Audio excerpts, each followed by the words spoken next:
Welcome and thank you for joining us on DC News Now's Honoring Black History, Changing the Narrative. I'm Corey James. In this special, we are focusing on black youth, local black leaders, and DMV organizations making positive impacts for people of color across DC, Maryland, and Northern Virginia. We begin first with the story in our nation's capital. There's often trauma left behind when children and teens are shot and killed. It impacts everyone from family to friends, even classmates. DC News Now's Marielle Carbone introduces us to a DC teen working to heal people affected by unimaginable tragedy.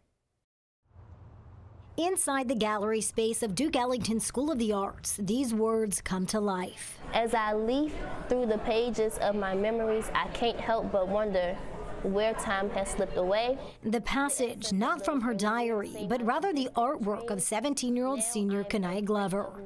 An ode to the dreams of a young girl who never got to live them out. So this is called The Faces and the Features, Unveiling Our Angels. You can sit, you can reflect, you can grieve, cry, whatever. The exhibition, Our Kids Are Not Statistics, Names Not Numbers, is based out of Glover's own reality, the tragedies and the triumphs. I became resilient in the course of 4 or 5 years. I have a bright future ahead of me, and I created it through art. I've turned my pen into purpose. Glover lost her cousin, 17-year-old Damani Gaither, to gun violence when she was just a kid. Several years later, her other cousin, Kendall Myers, just 18, was also killed. It's a living nightmare. With Damani, I was 11, and I'm not gonna lie, everything is a blur. When it came to Kendall, dying, it was just what it's like. The loss, grief, and trauma caused by gun violence were debilitating. And so it just makes you think about life in general and how life is very timeless. It doesn't wait on you at all. But Glover decided to change the narrative for herself, for her peers. Our youth just need healing, and we need somebody to talk to. And that's what you help provide? Yes. The teens started Broken Concrete DC, a nonprofit that supports victims of gun violence, in October of 2022. Born out of a college readiness class at her high school, she posted this collage to Instagram, listing the names of 10 young people killed by gun violence. Once I posted it, it just blew up overnight. It was so many people saying, "Oh my gosh, I appreciate you, long live my baby," saying their names, and it made me feel good. Nearly a year and a half later, she's dedicated dozens of posts to angels across the DMV, offering a safe space for people to grieve. Offline, Broken Concrete's mission focuses on 3 pillars: educating, empowering, and most importantly, we teach healing. We assist in healing through the arts. That healing also comes through the form of group talk. Glover leading support sessions during school, where classmates can share their fears, frustrations, and lived experiences, working through them together. Usually it's just talking about gun violence. Unfortunately, it's not agenda-based, it's more what comes to your heart first. How does Broken Concrete DC impact your peers? It inspires them to be great, to be a change. A lot of us are sick and tired of the violence because it has affected us. In just a few months, Glover will move on from high school, heading to North Carolina Central University, where she'll major in social work. Am I really ready for the real world? Because I don't think the real world is ready for me. In what way? How is it not ready for you? I don't think it's ready for me because I have a lot of goals that I want to accomplish. And I definitely see Broken Concrete being a national-wide nonprofit. So Broken Concrete DC will live on in the classroom, but also in the hearts and minds of those she touched through her artwork. I don't want people to label our kids as another number. They're not numbers. I want people to understand and have sympathy and empathy for me as a family member, as a friend who has lost somebody to gun violence. I'm Marielle Carbone, DC News Now. All right, a teen making a big difference. Well, a DC nonprofit is empowering young people to have their voices heard. Black Swan Academy gives middle and high school students leadership skills to advocate for their communities. DC News Now's Daniel Hamburg shows us how. Black Swan Academy gives young people a seat at the table. They split you into groups, and each group does a different project. High school program manager Rachelle Downs says the mission is simple. We're all about youth leadership, and we foster youth leadership through civic engagement and advocacy and community organizing. That means students testifying in front of the D.C. Council and rallying in the streets. Safety to me is a feeling. Marcus Williams, an 11th grader at Anacostia High School, brings passion to the program. I would definitely say I'm making a difference in the community. Many of my peers don't do the things that I do. He and his peers helped develop a Black Youth Agenda. The issues that are on our current Black Youth Agenda are related to housing, sanitation in schools, mental health and healthcare. Issues the kids in the program face. Police-free schools, like getting the police out of my schools because it's triggering. Mental health because I dealt with it a lot, and I know how hard it can be. 11th grader Anisha Perry wants district leaders to listen. I feel like they should be listening to me because I'm the youth of the city. Like, I'm the generation that's out here right now and has to deal with everything. Her classmate, Jermaine Williams, sees it the same way. It gives me an opportunity to speak for myself and for what I want in my life. And he says the brainstorming doesn't happen just within Black Swan. I get to speak on what I learned here in my school and get to talk about it to my peers and the adults there. And then I can also get their opinions on how they feel about certain situations. So that way I can bring it back to Black Swan and then talk about it more. The most rewarding part for these teens is taking action. I love like going to the council member buildings and speaking out, or going to hearings and all that stuff. Downs says it's inspiring to see them make change. It's really rewarding to be in community with such like passionate, like inspiring young people. Being in Black Swan, it really makes you feel like you're a part of something, like it's a community itself. Breathing fresh ideas into difficult topics, making sure future decisions are made with future leaders in mind. With young people leading the charge, like it's only going to get better. I really do believe that. In Southeast, Daniel Hamburg, DC News Now. And still ahead on DC News Now's Honoring Black History, Changing the Narrative, a group in Fort Washington keeping young people on the right track. We're going to tell you what the organization is doing to help them lead productive lives after serving time for crimes. Welcome back. Youth crime continues to plague many parts of the DMV, and those convicted sometimes find it difficult to re-enter society after completing their sentence. But DC News Now's Dave Laval tells us how a local foundation is helping at-risk youth get a second chance at life. Castro Pierce spent time in jail as a juvenile. It was a firearm charge. The now 19-year-old turned to Jacob's Ladder in 2021 to change his life. Without that type of guidance, I probably would have been in the same situation I was already in. Jacob's Ladder is the Fort Washington-based organization created to help youth around Prince George's County with a heavy emphasis on at-risk juveniles. We were just seeing the same common denominators from the victims and suspects of juveniles. Gerald Jordan launched Jacob's Ladder in 2016. The retired Prince George's County police officer created the organization to help primarily at-risk youth from returning to the juvenile justice system. It's real tough, especially when you're from the same area, the same county, the same locations as these crimes occur. So it almost becomes personal. Jacob's Ladder started with basic after-school programs. It's now evolved past that. Jacob's Ladder changed its tune slightly last August with the addition of this music room. Other rooms are set aside for audio production, computer lab, and other uses, part of the new home for Jacob's Ladder since last summer, and its expanded programs.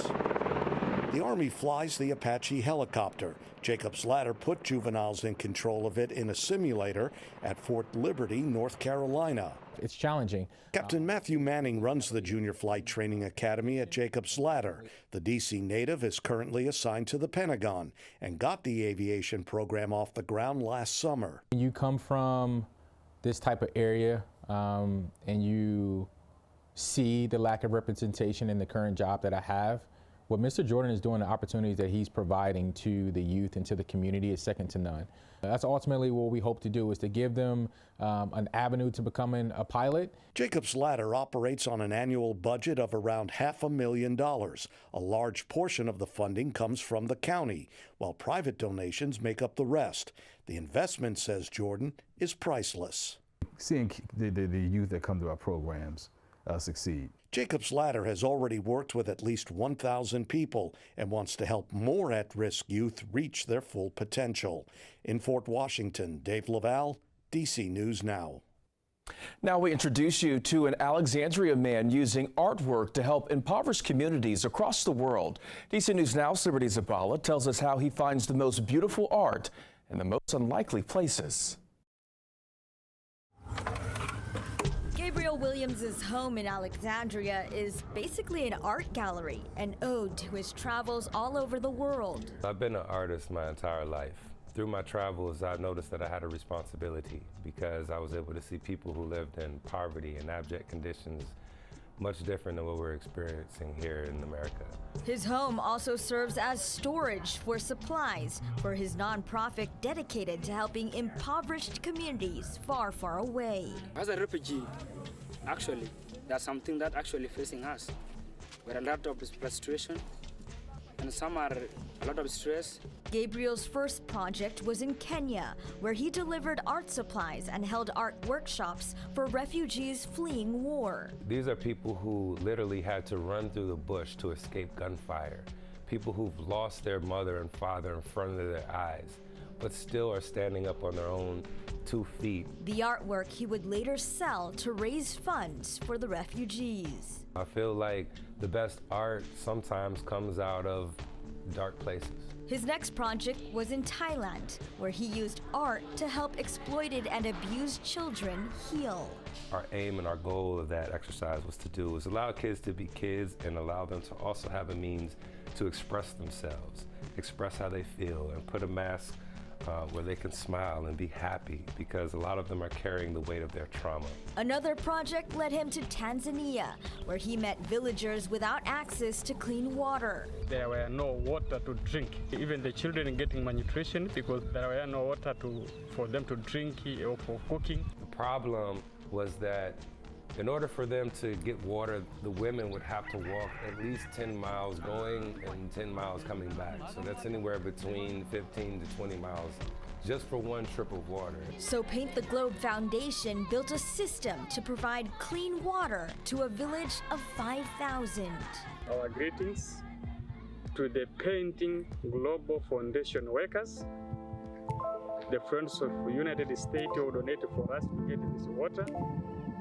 You, Mr. Gabriel, and we really pray for the Global Foundation for what they did for us. We have a responsibility to provide resources to them, to provide them opportunity, and whatever is in our capacity to make a difference. He is constantly gathering art supplies and donations for his next global project. He is now working to get financial support to build a visionary art center in Rwanda, continuing his mission to use art to help change the world. We do have the ability to touch people here and far. So we're literally painting the globe metaphorically and literally. Liberty Zabala, DC News Now. From humble beginnings to DC's chief of police, up next we go one-on-one with the first black woman to lead the police force in the nation's capital.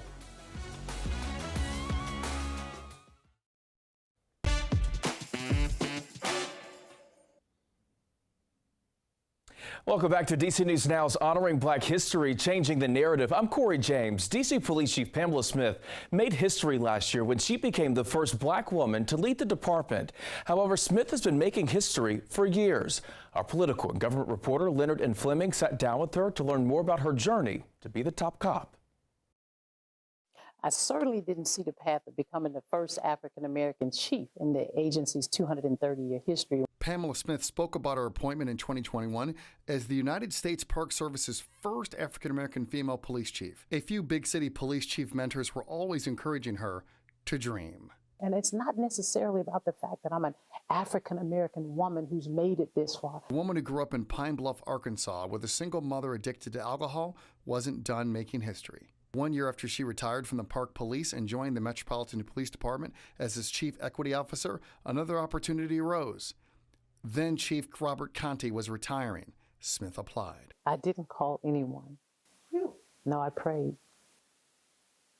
I prayed and I said to the Lord, because I'm a believer in the Lord, if this is what you want me to do, when I wake up tomorrow, allow this to be. D.C. Mayor Muriel Bowser made her the first black female chief in history last year. The historic nature of her rise in law enforcement never dawned on her until after she achieved it, she says. I think it had everything to do that I was prepared for the job. And again, not thinking about history until somebody told me that, hey, you know, you're the first. I didn't know it until somebody said it. Law enforcement seemed an unlikely career for Smith. She had family members locked up. She went into the foster care system at 13. Growing up was really tough for us. We were kind of raising ourselves. But a pastor's family adopted her, and she began to flourish, running track in high school and college and majoring in education. But police work kept calling. A park police official on a horse in New York recruited her to join. She spent 24 years in a variety of posts from San Francisco to Atlanta. Now she has a tall order in D.C. with rising crime. I still have the same passion and desire to help people, even as I sit as a chief of police in the nation's capital. I believe the best is yet to come for me. And still ahead on DC News Now's Honoring Black History, Changing the Narrative, Breaking Barriers. We're going to show you the first black-owned brewing company in Prince George's County coming up after the break.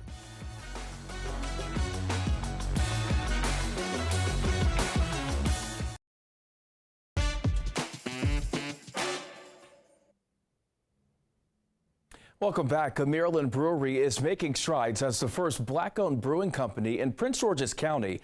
Now, it is among the 1% of black-owned breweries in the industry. DC News Now's Jean-Marie Sissay spoke with the husband and wife co-owners on how they are breaking beer barriers. We want to intrude on a market that's underrepresented of African Americans. It's the first black-owned brewing company in Prince George's County. Her being, one of 12 African American women in the country to own a brewery is truly legendary stuff. Husband and wife Jasmine and Andrew Dill are co-owners of Liquid Intrusion Brewing Company. The Maryland couple started back in 2020 after Andrew lost his job working for a popular beer brand. So hobby of mine, always knew how to talk about beer, drink it, sell it, just didn't really know how to brew it. Had a lot of free time during the pandemic, so why not? It seemed like a dream come true when they were gifted their very own home brew setup by the family of a Prince George's County man after he passed. She practically said, hey, you remind me so much of my husband. His dream was to be Prince George's County's first black-owned brewery.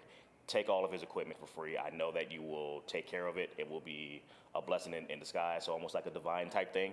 And we took it, brought all of his equipment back to life, and we are now where we are today. Through trial and error, they were able to launch many flavors like the South of DC Cream Ale. It's a long lost style. It's vegan friendly as well too. And the African Queen and her 7 Seas IPA. Even if you just want another all-day drinking beer with a little bit more oomph to it, that would be our IPA. They're also working on new flavors called Lemongrass and Plum Basic Farmhouse. We've been able to convert a lot of our wine drinkers over. Flavor definitely has customers wanting more, and their unique design on the can makes people feel at home. We literally put Maryland on the map. We put a little lotus of where we want to be located in southern Prince George's County, and then it shows the whole DMV on a can. Of course, with the south of DC derived from the name because we are 30 minutes south of DC, and we just want to target our Southern Maryland beer drinkers as well. So far, they're partnered with BWI Airport to sell their products, and also certain Whole Foods in DC and Total Wines in Maryland.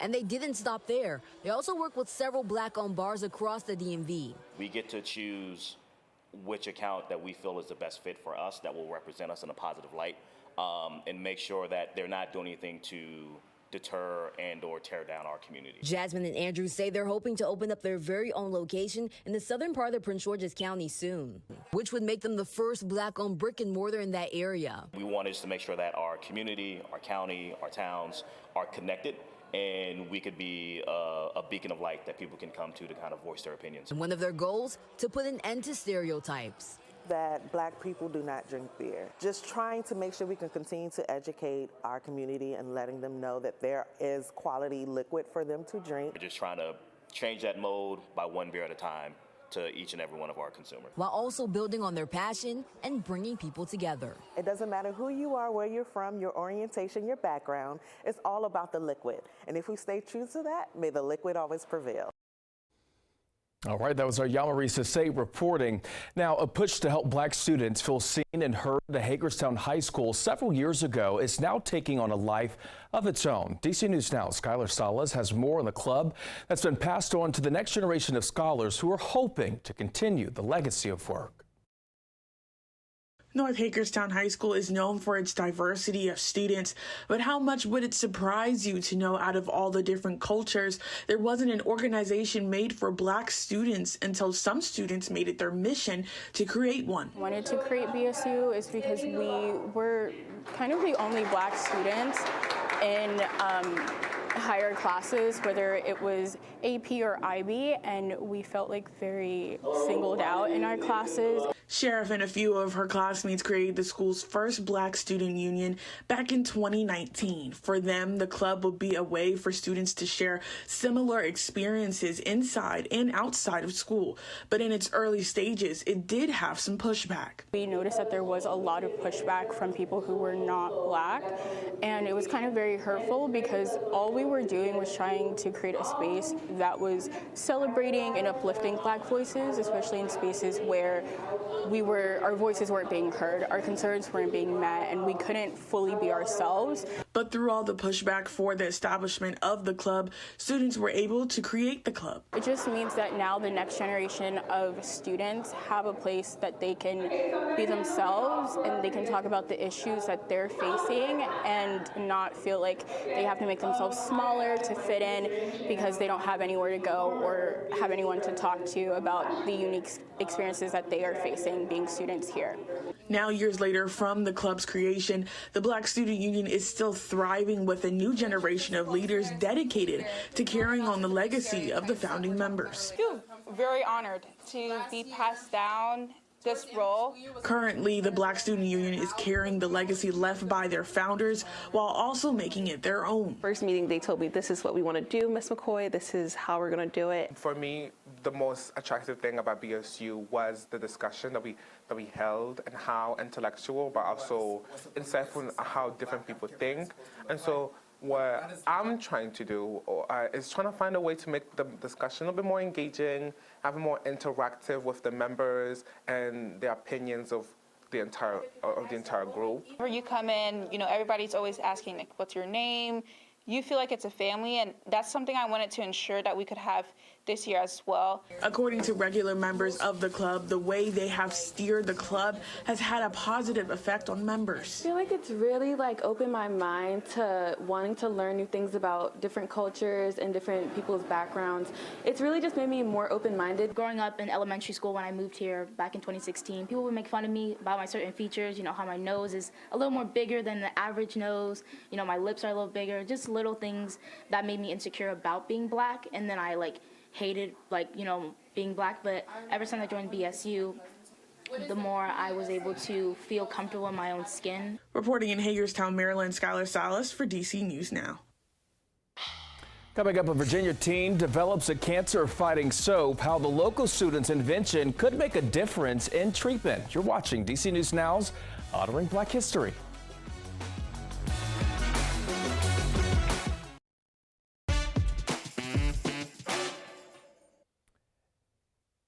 A Virginia middle school student has been named America's top young scientist after developing a bar of soap that could be useful in treating skin cancer. DC News Now's Max Marcilla introduces us to the 14-year-old whose invention might help those fighting melanoma.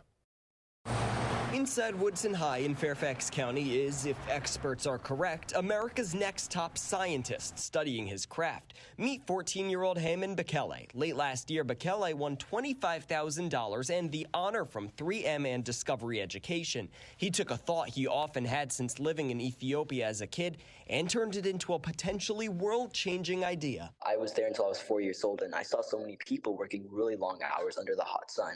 And that develops problems like skin cancer. That idea? Let's let him tell it. Just some sodium hydroxide in a soap base. And then comes the actual cancer-fighting ingredients, this drug called, and it's a mouthful, but imidazoquinoline, incorporating a lipid-based nanoparticle into the solution.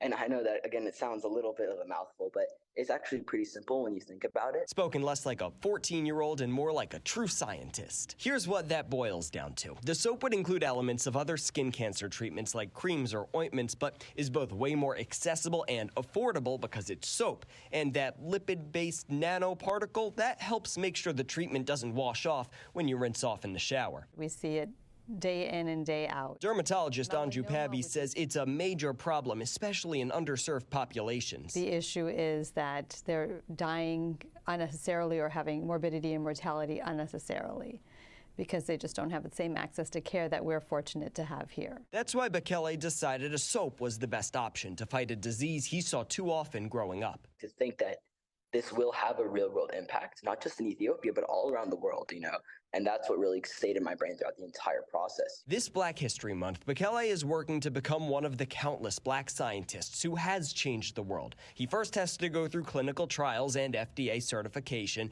but wants the soap to eventually turn from a passion project to a nonprofit organization to help provide equitable and accessible access to skin cancer treatment around the world. For so long, everybody's just been put, especially when it comes to people of like African American culture, it's just been put in a box.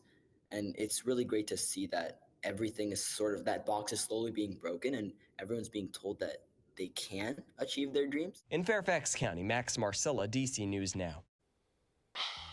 Empowering generations, how 2 Maryland teens are engaging their classmates to take interest in the legal system.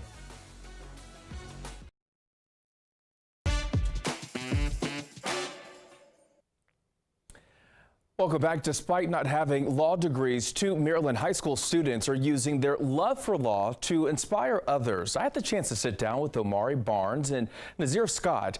Both co-founded the organization's Barnes and Scott Youth Law Camp to bring together teens who, like them, are passionate about the legal system. Talking first, what made you guys start this organization, this group, and when did it all come into play? Great. So we had an art teacher, Mr. Coleman, shout out to him. And he connected the two of us with each other. He said, hey, Omari, I see you have an interest in law. Why don't you start an organization that supports youth interested in pursuing careers in law and public policy, for example? And he connected the two of us. We put our two heads together. We stayed dedicated, put in the work, and here we are with Barnes and Scott Youth Law Camp, an incredible organization meant to help the youth in our community. And Nazir, for folks who don't know, how does this camp work? What does it do for students who get involved and want to have a career in law? Yeah, it gives students career-focused educational modules, conferences, and speaker events where they're able to have a focus in public policy, politics, law, and civics, and also gives them a network to, further their career in the future. And why is it so important for students to get this sort of experience early on when it comes to perhaps having any interest in the legal system, being an attorney, or just having an overall concept of what it's like? Because we know here at Barnes and Scott that legal knowledge is not regulated to the courtroom, but it also empowers you to become a civically engaged citizen in the future. So that's really important in this time for our youth. We also want to make sure that they realize that they are valued and that there are like-minded people in those fields of work as well. Before I met Nazir Scott, I thought I was the only one that was interested in law. But I realized that when you come together with like-minded individuals, you can really do what's best for a community. And that's what we've done here with Barnes and Scott Youth Law Camp. Okay. According to the American Bar Association, the number of Black people entering the legal system as attorneys is declining. Mm-hmm. The number of minorities who are Hispanics, women, Asian Americans, that is growing. Is that concerning to hear that the number of Blacks is declining? And if so, why is that? Yeah, I think it's concerning because I believe it starts now when you're in high school and middle school. I hear a lot of students say, I want to be a lawyer, but I don't think they know the path that it takes. And I think if we provide a curriculum, a program, classes that prepares them now for the rigorous courses that they have to take when they go on the pre-law track and go to law school, I think it would kind of empower them to want to go into the law field if we started now focusing on that career field. And do you have a lot of young black students who are getting involved? Yes, we do. Definitely in the county, we do. So we're proud to say that. How many would you say if you had an estimate? Yes, we had a conference last Saturday, and we had about 40 students, a majority being African American and black. So that was really happy to see that. And they all come from Prince George's County. How does that make you feel? I mean, it just makes me feel really good just knowing that this organization just started 8 months ago, and we were able to kind of reach that many people. And also hearing them come to me after the conference saying, hey, I'm now interested in a career in law. And that makes me feel like this is benefiting somebody and it's important in the community. People who often start organizations, they have pits and peaks when it comes to it. What have been some of the challenges that you face, and what have been some of the joys that you've experienced in doing it? In terms of joys, I've met amazing individuals, one of which, of course, being Nasir Scott himself.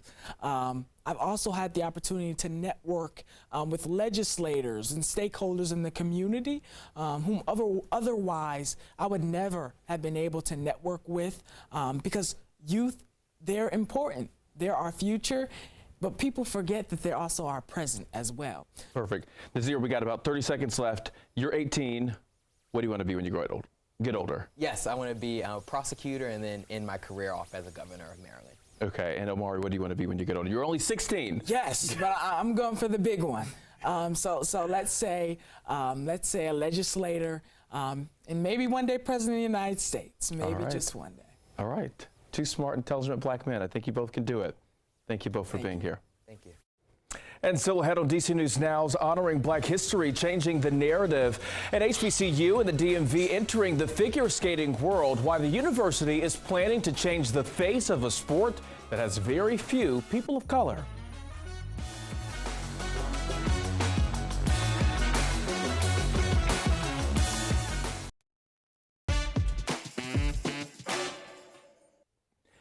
Welcome back. I'm Corey James. According to U.S. Figure Skating, only 2% of figure skating fans are black. And here in the district, a group of Howard University students are trying to change that and create interest in the sport. DC News Now sports reporter Alex Flum has more on the first ever HBCU figure skating team. For Maya James and Cheyenne Walker, figure skating is more than just a hobby. My earliest memory on the ice would be when I turned 8 years old. We had a skating show, and I remember skating. I fell, but I got right back up and I cheesed, and my parents have a video of me just waving at the camera, so that's my first very vivid memory of me on the ice.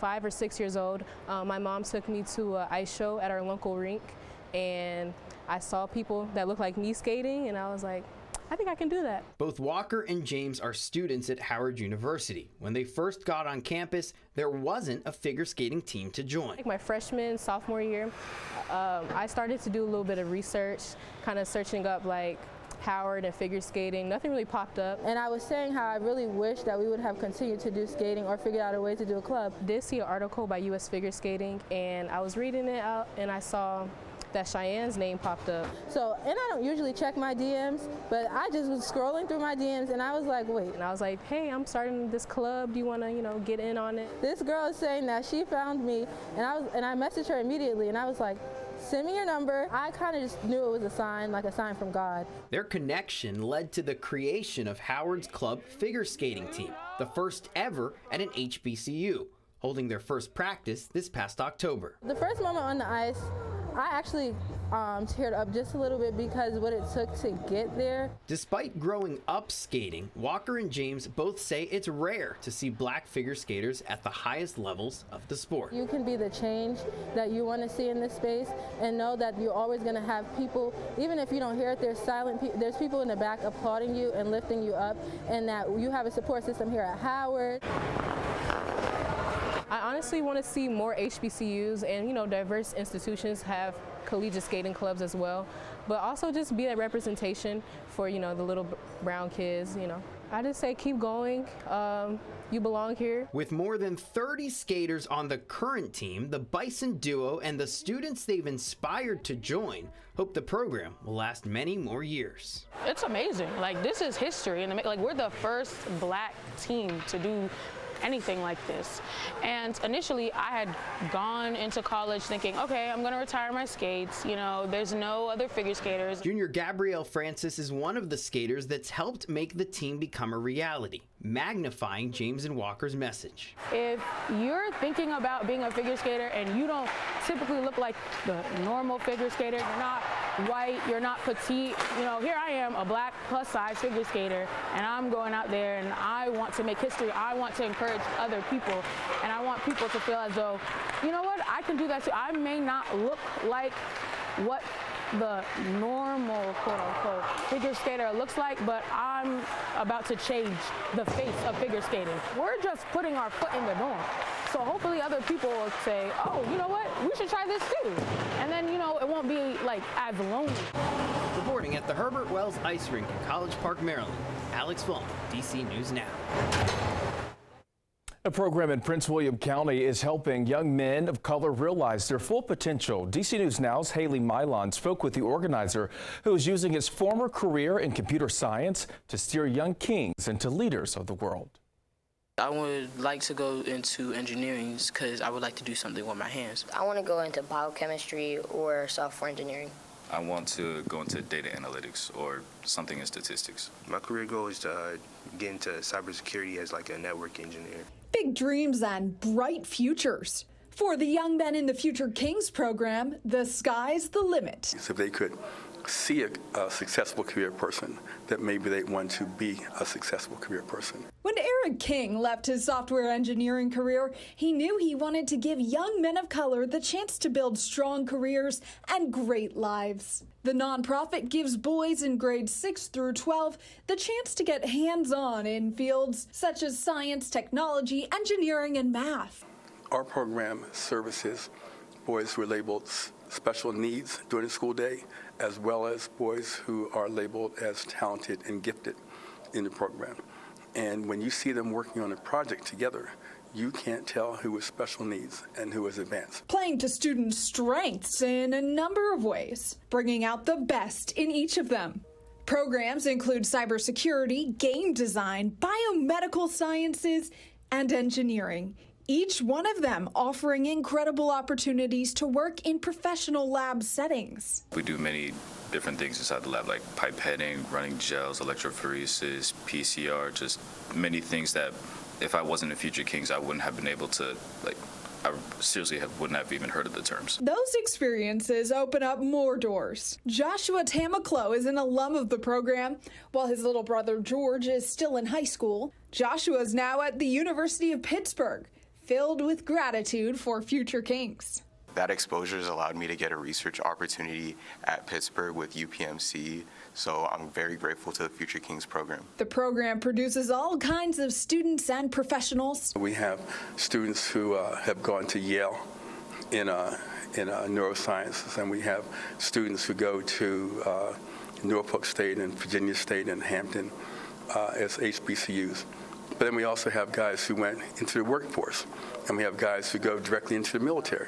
No matter what a Future King does career-wise, the goal is the same. We want you to be ready to be lifelong learners, and we want to use your time in Future Kings as a way to prepare you for life after high school. In Prince William County, I'm Haley Mylon, DC News Now. All right, coming up, making history in the DMV, the first black quarterback to play in the Super Bowl and win it, shares his story, how he rose from the underdog to MVP.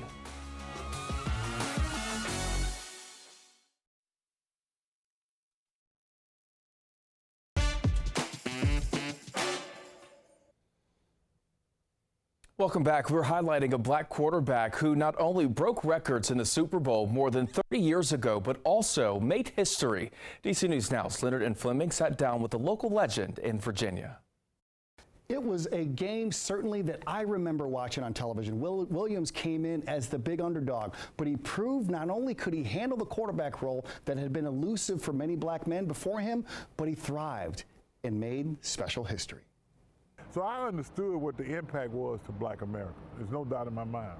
Doug Williams made history on January 31st, 1988 in San Diego when he became the first black quarterback to start and win a Super Bowl, a game on the world stage against the favored Denver Broncos. Through the impact of the black Americans and even some white folks in America, you know, they was pulling for me too.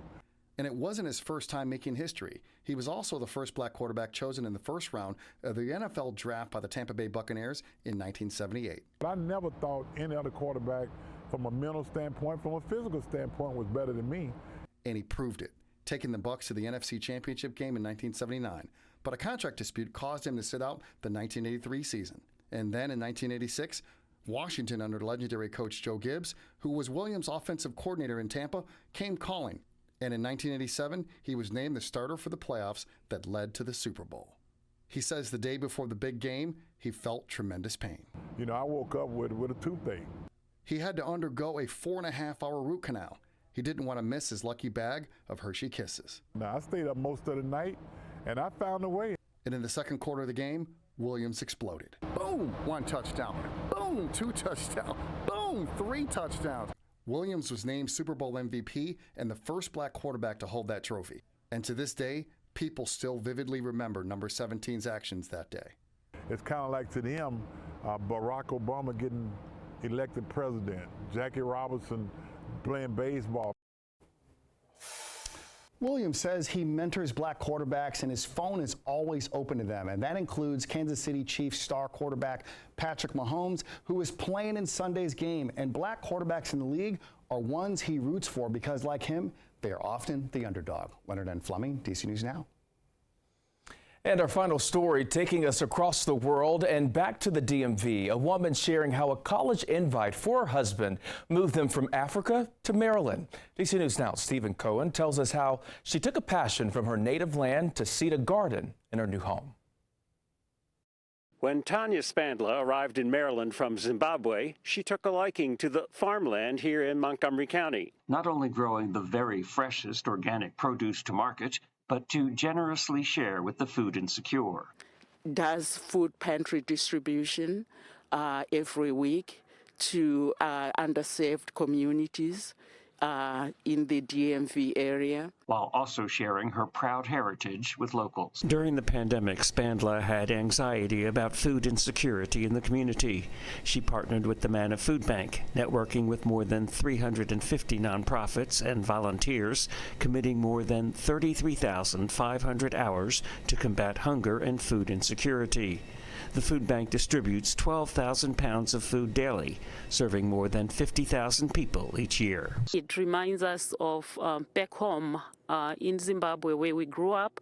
This is what we ate every single day, corn and vegetables. That's a whole meal for us. The 4 acres Tanya farms were once a slave plantation, dating back to 1780. And it turns out that one of the families enslaved on that farm happens to be ancestors to John King, who served as Secretary of Education in the administration of President Barack Obama.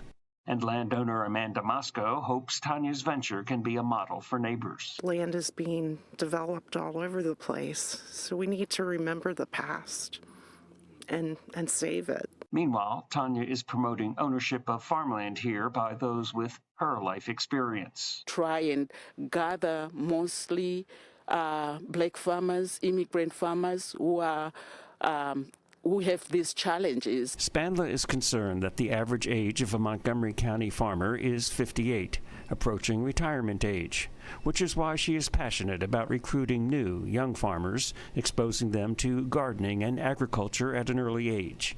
She wants to groom them for thriving careers, growing nutritious, healthy crops that can be shared by an appreciative community. And Spandla hopes to expand her enterprise by thinking locally, acting globally.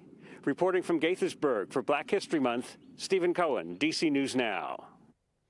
And that's it for our hour-long special honoring Black history, changing the narrative. If there is a story you'd like to see again, you can find it on our website, dcnewsnow.com. Just click the Community tab and select Honoring Black History. Until next time, I'm Corey James. And again, thank you for joining us as we celebrate Black history.